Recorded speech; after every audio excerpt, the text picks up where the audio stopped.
मला आहे ना इंस्टाग्राम फेसबुक वरती अनेक मेसेज आले की भाऊ तू एवढं कट्टर काम करायला लागलाय, तुला भीती वाटत नाही का, तू एवढं सगळं डेअरिंग कसं काय करतोय. मी आता जरा कुठं आलोय जरा बघा एकदा.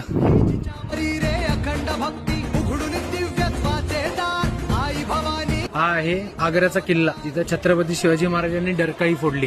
पर दरबारात आणि अख्ख्या आग्र्यात एकच चर्चा होती, औरंगजेबाच्या नजरेला नजर भिडवून डरकाळी फोडणारा मर्द मराठाच पाहिला. ऐसी खिल्लतें हम अपने सरदारों को हर रोज बांटते हैं. एक खिल्लत आम्हाला नामंजूर.